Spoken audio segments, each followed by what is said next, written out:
Dear students, कैसे हैं आप सब लोग। आई होप आप अच्छे होंगे। मैं हूं मोहित शर्मा और आप देख रहे हैं मेरा YouTube channel the nucleus of chemistry. तो आज क्लास 10th केमिस्ट्री का जो चैप्टर नंबर 2 है हमारे पास, एसिड्स बेसिस एंड सॉल्ट, उसका थ्योरी का ये लास्ट लेक्चर है जो कि लेक्चर नंबर 15 है हमारा। और आज इस लेक्चर के अंदर हम लोग कवर करने वाले हैं बाकी के बचे हुए 2 लास्ट टॉपिक, जिसमें पहला हम लोग आज स्टडी करने वाले हैं प्लास्टर ऑफ पेरिस के बारे में। प्लास्टर ऑफ पेरिस क्या होता है, उसके मेथड ऑफ प्रिपरेशन क्या है, उनके यूजेस क्या हैं, प्लास्टर ऑफ पेरिस को ड्राई कंडीशन में स्टोर करके क्यों रखा जाता है, जो कि बोर्ड एग्जाम का एक बहुत ही इंपॉर्टेंट क्वेश्चन है। और लास्ट में एक टॉपिक है हमारे पास वाटर ऑफ क्रिस्टलाइजेशन, जिसके बारे में हम लोग डिस्कस करने वाले हैं। और इसी के साथ हमारा ये जो चैप्टर है उसका थ्योरेटिकल पोर्शन आज खत्म हो जाएगा। इसके बाद एनसीईआरटी एक्सरसाइज सीरीज़ के क्वेश्चन मैं आपके लिए लेके आऊँगा, तो बने रहिए चैनल के साथ। बिना किसी देरी के स्टार्ट करते हैं अपना लेक्चर और जानने और समझने की कोशिश करते हैं कि प्लास्टर ऑफ पेरिस, जिसको हम लोग शॉर्ट फॉर्म में पीओपी के नाम से भी जानते हैं, ये क्या है, इसका केमिकल नेम क्या है, इसका केमिकल फार्मूला क्या है, ये जानने की कोशिश करते हैं। तो प्लास्टर ऑफ पेरिस, जिसको हम लोग शॉर्ट फॉर्म में पीओपी के नाम से भी जानते हैं, इसका केमिकल फार्मूला है हमारे पास CaSO4.12H2O, CaSO4.12H2O। अब आपसे पूछा जाता है कि इसका केमिकल नेम क्या है। कॉमन नेम तो आप जानते ही हैं, प्लास्टर ऑफ पेरिस है। केमिकल नेम क्या है, तो केमिकल नेम कैसे लिखेंगे। अगर आपको फॉर्मूला पता है तो देखिए किस तरीके से आपको नाम लिखना है। CaSO4 आप ऑलरेडी जानते हैं, CaSO4 का मतलब होता है कैल्शियम सल्फेट। अब बात आती है H2O की। तो H2O मैंने आपको बताया था कि जब भी वाटर मॉलिक्यूल किसी पर्टिकुलर सॉल्ट के साथ में अटैच होता है तो उसको हम लोग हाइड्रेट बोलते हैं। क्या बोलते हैं? हाइड्रेट। यानी इसका नाम हो गया, अगर ये हाफ ना लगा हो तो ये कहलाएगा आपके पास कैल्शियम सल्फेट हाइड्रेट। अब बात आती है ये जो हाफ लगा हुआ है इसको किस नाम से जानेंगे। तो ये जो हाफ लगा हुआ है इसको हम लोग बोलेंगे हेमी। हेमी का मतलब होता है हाफ। यानी इस पर्टिकुलर कंपाउंड का, जिसको हम लोग पीओपी बोल रहे हैं या प्लास्टर ऑफ पेरिस बोल रहे हैं, इसका केमिकल नेम क्या हो जाएगा? Calcium sulphate hemi hydrate. Hemi किसके लिए हम लोगों ने लिखा है? हाफ के लिए हम लोगों ने किसका इस्तेमाल किया है? हेमी वर्ड का इस्तेमाल किया है। तो केमिकल नेम क्या हो गया इसका? Calcium sulphate hemi hydrate. इसको हम लोग किसके नाम से जानते हैं? प्लास्टर ऑफ पेरिस के नाम से जानते हैं। अब बात आती है इसके मेथड ऑफ प्रिपरेशन के बारे में कि हम लोग किस तरीके से इसको इंडस्ट्रियली प्रिपेयर करते हैं। तो देखिए, इंडस्ट्री के अंदर ये जो आपका प्लास्टर ऑफ पेरिस है यानी पीओपी है, इसको प्रिपेयर किया जाता है। एक कंपाउंड है जिसको हम लोग बोलते हैं जिप्सम। जिप्सम एक हार्ड सब्सटेंस है। उस हार्ड सब्सटेंस को गर्म कर कर आप कैल्शियम सल्फेट हेमी हाइड्रेट का प्रोडक्शन करते हैं। ऑल्दो जो हमारे पास पीओपी यानी प्लास्टर ऑफ पेरिस का जो रियल मेथड है, जो कि इंडस्ट्रियल मेथड है हमारे पास प्रिपरेशन, उसकी काफ़ी लंबी चौड़ी रिएक्शंस हैं जो कि आपके सिलेबस के अंदर नहीं है। आपको बहुत ही सिंप्लीफाई तरीके से बस ये समझाया गया है कि अगर मुझे प्लास्टर ऑफ पेरिस का मेथड ऑफ प्रिपरेशन समझना है तो सिर्फ इतना जान लीजिए कि एक कंपाउंड होता है हमारे पास CaSO4.2H2O, जिसको हम लोग कैल्शियम सल्फेट डाईहाइड्रेट के नाम से भी जानते हैं। ये कैल्शियम सल्फेट डाईहाइड्रेट को हम लोग, इसका कॉमन नेम क्या है हमारे पास? जिप्सम। जिप्सम को अगर आप गर्म करेंगे अच्छी खासी अमाउंट में, अगर आप इसकी हीटिंग करेंगे तो क्या होता है, ये जो CaSO4.12H2O है, इसमें से 1.5 H2O मॉलिक्यूल आपका बाहर हो जाता है और सिर्फ जो हाफ H2O का मॉलिक्यूल यहाँ पर बचता है वो कैल्शियम सल्फेट के साथ अटैच्ड फॉर्म में रहता है और आपका कंपाउंड बन जाता है again calcium sulphate hemi hydrate, जिसको हम लोग प्लास्टर ऑफ पेरिस या फिर पीओपी के नाम से जानते हैं। तो क्या रहा मेथड ऑफ प्रिपरेशन, कैसे कर रहे हैं? जिप्सम के द्वारा कर रहे हैं। जिप्सम क्या है हमारे पास? Calcium sulphate dihydrate. उसका अच्छी खासे अमाउंट में हीटिंग करेंगे तो क्या होगा? 1.5 वाटर मॉलिक्यूल आपका एलिमिनेट हो जाएगा, बाहर निकल जाएगा और बाकी जो बचा हुआ हाफ आपका वाटर मॉलिक्यूल है वो कैल्शियम सल्फेट के साथ अटैच्ड फॉर्म में रहेगा।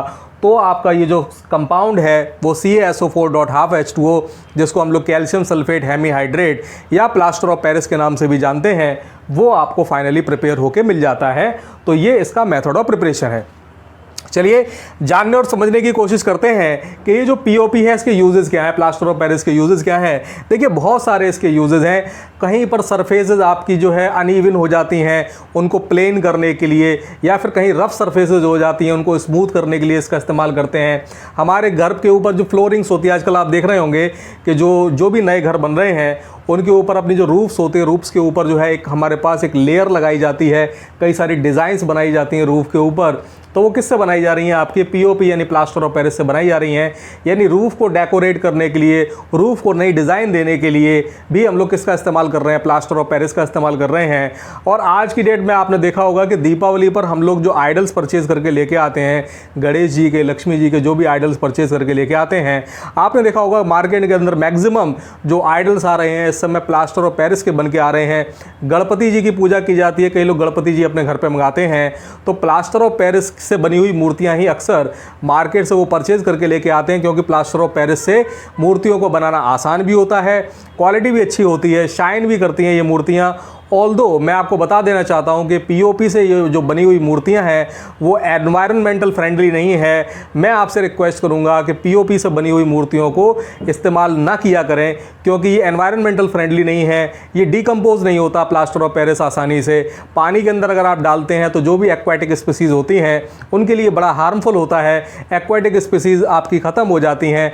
तो हम बिल्कुल नहीं चाहेंगे कि हम लोग पूजा के नाम पर कोई ऐसी एक्टिविटी करें जो कि एक्वाटिक स्पीसीज़ के लिए या फिर कोई भी ऐसी स्पीसी जिसको जीवन जीने का अधिकार है, हम उसके अधिकार को छीन लें। आप ऐसा बिल्कुल नहीं करना चाहेंगे। तो मेरा आपसे रिक्वेस्ट है कि आगे से जब भी कोई आइडल खरीदें, कोशिश कीजिएगा कि वो मिट्टी से बना हुआ हो, वो प्लास्टर ऑफ पेरिस का बना हुआ ना हो, ये कोशिश कीजिएगा।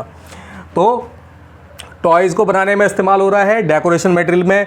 हॉस्पिटल्स में आपको पता है जब बोन्स में फ्रैक्चर हो जाता है तो फ्रैक्चर्ड बोन्स को सपोर्ट करने के लिए हम लोग क्या काम करते हैं? जब आप डॉक्टर के पास जाते हैं, फिजिशियन के पास जाते हैं, तो वो क्या काम करता है? वो जो आपके बोन्स हैं जिनमें क्रैक्स आ चुके हैं, वो वहाँ पर या फ्रैक्चर हो चुकी है, वहाँ पर क्या काम करता है? पट्टी लगाता है और उसके बाद फिर क्या होता है? प्लास्टर ऑफ पेरिस की जो है आपका सपोर्ट कर दिया जाता है, ताकि आपका वो जो पोर्शन है वो हिले डुले नहीं, आपकी बोन्स जो है प्रॉपर तरीके से जॉइंट हो जाए। तो वहाँ पर भी हम लोग प्लास्टर ऑफ पेरिस का इस्तेमाल करते हैं। और भी बहुत सारे यूजेस हैं डेली लाइफ के अंदर हम लोग जहाँ पर पीओपी का इस्तेमाल करते हैं। अब एक बहुत ही इंपॉर्टेंट क्वेश्चन जो कि बोर्ड एग्जाम में कई बार पूछा जा चुका है, आपसे पूछा गया है कि ये जो प्लास्टर ऑफ पेरिस है, जो प्लास्टर ऑफ पेरिस को आप मार्केट से परचेज करके लेके आएंगे, तो वो जो आप प्लास्टर ऑफ पेरिस का बैग परचेज करके लेके आ रहे हैं, एक तो आप उस बैग को देखिएगा, अगर आप ढंग से देखेंगे तो प्लास्टिक की काफ़ी मोटी पैकिंग के अंदर वो पैक होके आता है, सील्ड पैक होके आता है, और इतनी मजबूत पैकिंग होती है, इतनी एयर टाइट पैकिंग होती है कि उसके अंदर मॉइस्चर जाने की गुंजाइश जो है वो नाम मात्र की होती है, यानी उसके अंदर मॉइस्चर जो है वो एंटर नहीं कर सकता। तो क्यों ऐसी पैकेजिंग की जा रही है? तो इतनी पावरफुल पैकिंग के अंदर प्लास्टर ऑफ पेरिस आपका पैक होके आता है, प्लास्टिक पैकेजिंग का ही मैक्सिमम क्यों इस्तेमाल किया जा रहा है? उसकी वजह क्या है? क्योंकि ये जो पीओपी है, ये जो प्लास्टर ऑफ पेरिस है, इसको वाटर की प्रेजेंस में नहीं रखा जा सकता, क्योंकि वाटर की प्रेजेंस में अगर आप रखेंगे प्लास्टर ऑफ पेरिस को, तो प्लास्टर ऑफ पेरिस क्या काम करता है? वाटर मॉलिक्यूल के साथ कंबाइंड होके कन्वर्ट हो जाता है हार्ड सब्सटेंस के अंदर, जिसको हम लोग जिप्सम के नाम से भी जानते हैं। तो ये जो जिप्सम है आपका, ये कब बनता है? जब प्लास्टर ऑफ पेरिस जो है आपका, जिसको हम लोग कैल्शियम सल्फेट हेमीहाइड्रेट बोल रहे हैं, ये एटमॉस्फेयर में प्रेजेंट मॉइस्चर के साथ जो 1.5 H2O मॉलिक्यूल है उसको अपने साथ कंबाइन करके फिर से कन्वर्ट हो जाता है आपका कैल्शियम सल्फेट .2 H2O यानी डाईहाइड्रेट के अंदर, जिसको हम लोग जिप्सम के नाम से भी जानते हैं। ये हार्ड सब्सटेंस होता है जो कि डिकम्पोज नहीं होता आसानी से। तो इस तरीके से क्यों नहीं परचेज करते? क्वेश्चन क्या है हमारे पास? Why POP always stored under anhydrous. Anhydrous का मतलब होता है ड्राई, यानी मॉइस्चर की प्रेजेंस नहीं होनी चाहिए। तो क्वेश्चन बोर्ड एग्जाम में पूछा गया है कि ये जो पीओपी है इसको ड्राई कंडीशन में या एनहाइड्रस कंडीशन में ही स्टोर करके क्यों रखा जाता है? मॉइस्चर की प्रेजेंस क्यों नहीं होनी चाहिए? तो मैंने अभी आपको बताया, ये जो कैल्शियम सल्फेट हेमीहाइड्रेट, जिसको हम लोग पीओपी या प्लास्टर ऑफ पेरिस के नाम से जानते हैं, ये मॉइस्चर के प्रेजेंस में कन्वर्ट हो जाता है आपका किसके अंदर? जिप्सम के अंदर कन्वर्ट हो जाता है। यानी बेसिकली होता क्या है, समझने की कोशिश कीजिएगा। ये जो आपने अभी रिएक्शन देखी है, कैल्शियम सल्फेट .2 H2O जिसको हीट कर रहे हैं, तो हमको मिल रहा है calcium sulphate .1/2 H2O plus 1.5 H2O molecule. इस रिएक्शन को अगर रिवर्स कर दिया जाए तो ये यहाँ पर प्रोसेस चल रही होती है। यानी होता क्या है बेसिकली, ये जो कैल्शियम सल्फेट है .1/2 H2O है, ये सराउंडिंग से 1.5 H2O मॉलिक्यूल के साथ अटैच हो जाएगा और कन्वर्ट हो जाता है किसके अंदर? CaSO4.2 H2O के अंदर, जिसको हम लोग जिप्सम के नाम से जानते हैं। यानी इस रिएक्शन को अगर उल्टा करके लिख देंगे, एरो पे हीट नहीं लिखेंगे, तो क्या होगा? ये वाली प्रोसेस हो जाएगी जहां पर मैंने आपको बताया था कि पीओपी सराउंडिंग से वाटर मॉलिक्यूल के साथ अटैच होकर, कंबाइन होकर किस में कन्वर्ट हो जाता है? कैल्शियम सल्फेट .2 H2O, जिसको हम लोग जिप्सम के नाम से भी जानते हैं, और जिप्सम क्योंकि एक हार्ड सब्सटेंस है, और ये जो हार्ड सब्सटेंस है क्योंकि डिकम्पोज नहीं होता, इसलिए आपकी जो प्लास्टर ऑफ पेरिस है वो बर्बाद हो जाती है, ख़राब हो जाती है। इसलिए हम लोग जो आपका प्लास्टर ऑफ पेरिस है उसको एनहाइड्रस या फिर ड्राई कंडीशन के अंदर यूज़ करते हैं, इस्तेमाल करते हैं और स्टोर करके रखते हैं। ओके, आई होप क्लियर हुआ होगा ये क्वेश्चन। एंड फाइनली हमारे पास लास्ट जो टॉपिक है वो है वाटर ऑफ क्रिस्टलाइजेशन। देखिए, अभी आपने कुछ फॉर्मूले पढ़े हुए थे, कुछ सॉल्ट पढ़े हुए थे, जिसमें पहला सॉल्ट है हमारे पास कॉपर सल्फेट। तो कॉपर सल्फेट का फॉर्मूला आपने पढ़ा है CuSO4.5H2O। ये जो कॉपर सल्फेट है जिसको हम लोग मार्केट से परचेज करके लेके आते हैं, इसके ब्लू कलर के क्रिस्टल्स होते हैं। इस ब्लू कलर के क्रिस्टल से बने हुए कंपाउंड को हम लोग कॉपर सल्फेट के नाम से जानते हैं। तो ये जो ब्लू कलर्ड कंपाउंड है कॉपर सल्फेट .5H2O, क्या आप जानते हैं मार्केट में अगर आप इस कॉपर सल्फेट को परचेज करने जाएंगे तो परचूनी की दुकान पर, जो परचून की दुकान होती हैं या फिर जो हमारे पास पंसारी वालों की दुकान होती है, वहाँ पर भी ये कंपाउंड मिल जाता है आपको। लेकिन कॉपर सल्फेट के नाम से अगर आप मांगेंगे तो शायद वो ना समझ पाए इसको। इसका कॉमन नेम होता है, इसको हम लोग नीला थोता के नाम से जानते हैं। मार्केट के अंदर आपको ये पंसारी वालों की दुकान पर नीला थोता के नाम से बड़े आराम से आपको ये मिल जाता है। और इसका नाम नीला थोता क्यों पड़ा? क्योंकि इसके जो क्रिस्टल्स होते हैं वो ब्लू कलर के क्रिस्टल्स होते हैं, इसलिए इसका जो जनरल नेम है उसको नीला थोता भी बोलते हैं। लेकिन इसका केमिकल फार्मूला क्या है? केमिकल फार्मूला हमारे पास CuSO4.5H2O। अब ये जो कॉपर सल्फेट के ब्लू कलर के क्रिस्टल हैं, इनको अगर आप ऑब्जर्व करेंगे तो ऑब्जर्वेशन के दौरान आप ये पाएंगे कि वो बिल्कुल ड्राई नज़र आएगा आपको। उसके अंदर आपको पानी की जो क्वांटिटी है वो बिल्कुल भी समझ नहीं आएगी। आपको ये लगेगा कि ये तो पानी तो इसके अंदर बिल्कुल है ही नहीं, जबकि ऐसा नहीं होता। उस ब्लू कलर के क्रिस्टल के अंदर आपके 5 वाटर मॉलिक्यूल्स एक कॉपर सल्फेट के साथ क्या होते हैं? कंबाइंड स्टेट में होते हैं। अब हमें ये कैसे पता लगेगा कि हमको जो क्रिस्टल मिला है जो देखने में एकदम ड्राई लग रहा है, क्या वो वास्तव में ड्राई है? तो इसका आंसर है बिल्कुल ड्राई नहीं है। अगर आप उस कॉपर सल्फेट के ब्लू कलर के क्रिस्टल्स को किसी टेस्ट ट्यूब के अंदर रखकर, बॉइलिंग ट्यूब के अंदर, या फिर आप जो है पेट्री डिश ले लीजिए या फिर चाइना डिश ले लीजिए, उसके अंदर रख के अगर आप उसको गर्म करेंगे, हीट करेंगे, तो आप देखेंगे कि जो सराउंडिंग है, अगर आप उसको ऊपर क्लोज कर देंगे ऊपर से, तो आप देखेंगे जो सराउंडिंग है, जो आसपास का एरिया है, वहाँ पर आपको पानी की ड्रॉपलेट्स नज़र आएंगी। और जो कमाल की बात यह है कि ये जो कॉपर सल्फेट है, इसका जो ब्लू कलर है वो ख़त्म हो जाएगा, वो बिल्कुल जो है वो कन्वर्ट हो जाएगा, आपका ब्लू कलर से वाइट कलर के क्रिस्टल में कन्वर्ट हो जाएगा। यानी इसका मतलब ये है कि कॉपर सल्फेट का जो ब्लू कलर है वो किसकी वजह से है? वाटर मॉलिक्यूल के अटैच होने की वजह से ही है। यानी ये जो वाटर मॉलिक्यूल्स हैं, जिनको हम लोग वाटर ऑफ क्रिस्टलाइजेशन भी बोल रहे हैं, ये सॉल्ट को कलर प्रोवाइड कराने के लिए जिम्मेदार हैं। तो आप इसको गर्म करेंगे, कॉपर सल्फेट का ब्लू कलर खत्म हो जाएगा, ये वाइट कलर में कन्वर्ट हो जाएगा। और उस वाइट कलर सब्सटेंस के अंदर जैसे ही पानी की ड्रॉप्स आप फिर से डालेंगे, आप देखेंगे, आप आश्चर्यचकित रह जाएंगे कि जैसे ही पानी की ड्रॉप्स आप डालेंगे फिर से वो ब्लू कलर सब्सटेंस में कन्वर्ट हो जाएगा। यानी इसका मतलब ये है कि कॉपर सल्फेट को ब्लू कलर प्रोवाइड किसने किया है? वाटर मॉलिक्यूल्स ने प्रोवाइड किया है। जब ये वाटर मॉलिक्यूल्स क्रिस्टलाइजेशन के दौरान अटैच हो गए हैं सॉल्ट से, तभी उस क्रिस्टल के अंदर, उस सॉल्ट के अंदर क्या आया है? कलर आया है। तो अभी मैंने आपको क्या बताया कि जब क्रिस्टलाइजेशन का प्रोसेस किया, उस दौरान जो वाटर मॉलिक्यूल्स अटैच हो जाते हैं सॉल्ट के साथ में, वो क्या कहलाता है? हमारे पास वाटर ऑफ क्रिस्टलाइजेशन कहलाता है। यानी वाटर ऑफ क्रिस्टलाइजेशन का मतलब क्या हो गया?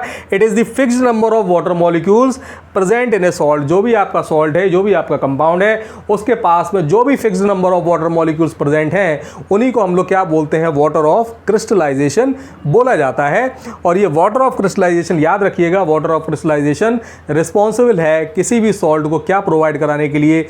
कलर प्रोवाइड कराने के लिए रिस्पॉन्सिबल है। ओके, तो आई होप आज का लेक्चर आपको समझ आया होगा।